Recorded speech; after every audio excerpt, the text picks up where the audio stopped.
জেনে রেখে দেবেন আমার আল্লাহ পাক দুয়ার জন্য কিছু কিছু রাতকে খাস করেছে। সেই দুয়া খাসের রাতের মধ্যে এক খাস রাত আজ রাত, এ আল্লাহর প্রেম করার রাত, এটা এ আল্লাহর সঙ্গে মহব্বত করার রাত।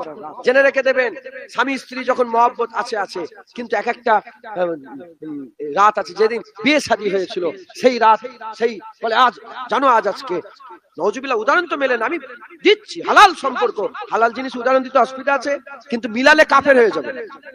আল্লাহর সঙ্গে কোন উদাহরণ যত বড়ই হোক আল্লাহর সঙ্গে উদাহরণ মেলে না, মুস্তাফার সঙ্গে উদাহরণ মেলে না। খাস রাত আছে যেদিন আশেক আর মাশুক মিলন হয়, আশেক আর মাহবুবের মিলন হয়। মুস্তাফা হুজুর পাক সাল্লাল্লাহু আলাইহি ওয়াসাল্লামের জীবনের সবচেয়ে সেরা রাত 27 রজবের রাত। হুজুরের জীবনের রাত সবচেয়ে সেরা 27 রজবের, কারণ 27 রজবে অন্য রাতে অন্য কিছু পেয়েছে, 27 রজবে সুম্মা দানা ফাতাদাল্লা ফাকানা কাবা কাউসাইন আও আদনার মাকামে গিয়ে আল্লাহ রাসূলুল্লাহর দিদার হয়েছে একবার, জোরে বলেন সুবহানাল্লাহ। তাই হুজুরের জীবনের সেরা রাত ওইরকম আমাদের জীবনের বড় রাত। সমস্ত উলামা হাজরাতের মতে বেশিরভাগ বেদাতীদের কথা বাদ দেন, কি আহলে হাদিস হচ্ছে বেদাতী, আহলে হাদিস বেদাতী দল, লামাযহাবী বেদাতী দল, ওয়াহাবী বেদাতী দল, এদের কথা বাদ দেন।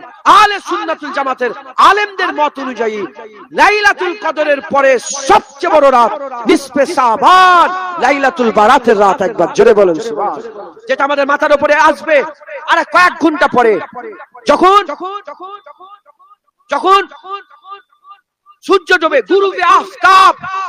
গুরুবে আফতাব থেকে নিয়ে তুলুয়ে ফজর পর্যন্ত, সূর্য ডুবা থেকে নিয়ে সূর্য উঠা পর্যন্ত আমার আল্লাহ তার শান অনুযায়ী প্রথম তবক আসমানে চলে আসে।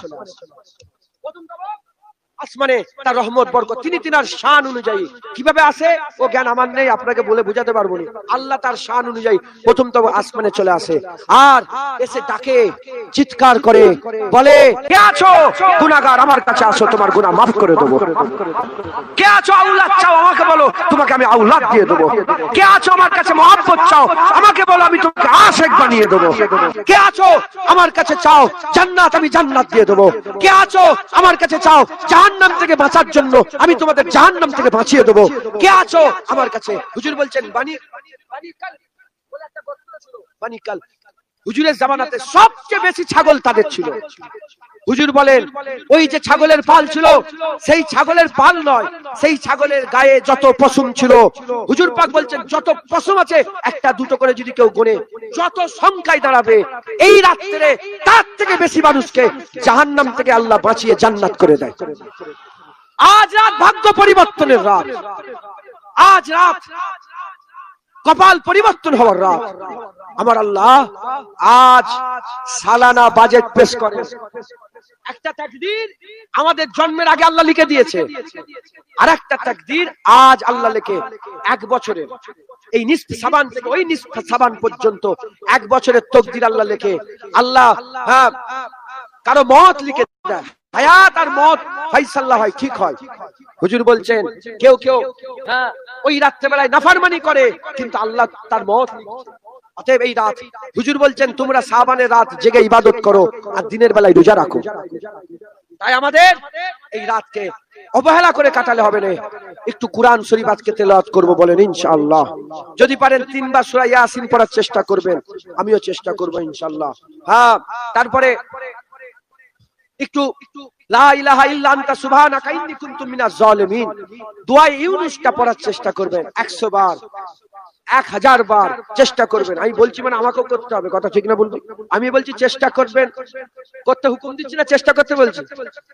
হুকুম দিলে আমাকেও করতে হবে, যদি না করি আমার মুখটা আল্লাহ শুকরের মতন করে কিয়ামত আমার জিভটাকে আল্লাহ টেনে ছিঁড়ে নেবে। অতএব চেষ্টা করব, চেষ্টা করবেন, বলেন ইনশাআল্লাহ। ইনশাআল্লাহ একটু কবরগুলো জিয়ারত করবেন, আর আশপাশে সব কবর। হুজুর পাক নিজে আজ রাতে কবর জিয়ারত করেছিলেন জান্নাতুল বাকিতে। আল্লাহ পাক একটা মৌকা দিয়ে দিয়েছে, তাই বলে দিচ্ছি আজকে রাত্রে বেলা একটু জিয়ারত করবেন, কারণ আজ দোয়া কবুলের রাত।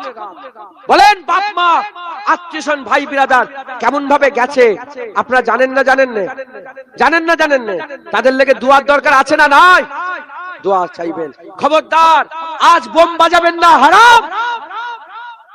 আজ এই রাতকে কেন্দ্র করে কেউ দীপ জ্বালাবেন না, কেউ মোমবাতি জ্বালাবেন না, কেউ পতাকা বাজাবেন না। গুনাহ হবে, গুনাহ হবে। আর সওয়াবের উদ্দেশ্য করলে কাফের হবে। সওয়াবের উদ্দেশ্য করলে কি হবে বলেন? ফতোয়া দিয়ে গেলাম, আমি মুফতি নাই, তাও আমি বলে দিয়ে গেলাম, যদি কেউ সওয়াবের উদ্দেশ্যে করে, আল্লাহ পাওয়ার উদ্দেশ্যে বোম বাজায়, সে কি হয়ে যাবে? ঈমান নষ্ট হয়ে যাবার আশঙ্কা আছে। আল্লাহ খুব ইবাদত করেন। খবরদার, খবরদার, এসব করবেন না। ইবাদত করবেন, জিকির করবেন, আল্লাহর জন্য মেহনত মুজাহাদা করবেন। বলেন ইনশাআল্লাহ, ইনশাআল্লাহ। আজ রাত আল্লাহকে তলব করেন, আজ দোয়া কবুলের রাত। আল্লাহকে, হ্যাঁ, আজ রাত্রে আল্লাহর কাছ থেকে আল্লাহ চেয়েলেন। আজ রাত্রে আল্লাহর কাছ থেকে আল্লাহই চেয়েলেন। যে আল্লাহ পেয়ে গেল, কুল কায়নাত পেয়ে গেল। আজ রাত্রে আল্লাহর কাছ থেকে আল্লাহ পাওয়ার সবচেয়ে বড় রাস্তা মুস্তাফা চেয়েলেন। সবচেয়ে বড় নয়, একমাত্র রাস্তা আল্লাহ পাওয়ার, একমাত্র রাস্তা মুহাম্মদুর রাসূলুল্লাহ। ঘোষণা হয়ে গেছে, ইন কুনতুম তুহিব্বুনাল্লাহ ফাত্তাবিউনি। আল্লাহ পাওয়ার রাস্তা একটাই, মুস্তাফা। আজকে আল্লাহর কাছ থেকে নবী চেয়েলেন। বলেন, আল্লাহ আপনি তো আপনার হাবিবকে মহব্বত করেন, আমাকে ইজাজত দেন, আমিও আপনার হাবিবকে মহব্বত করব। বলেন ইনশাআল্লাহ।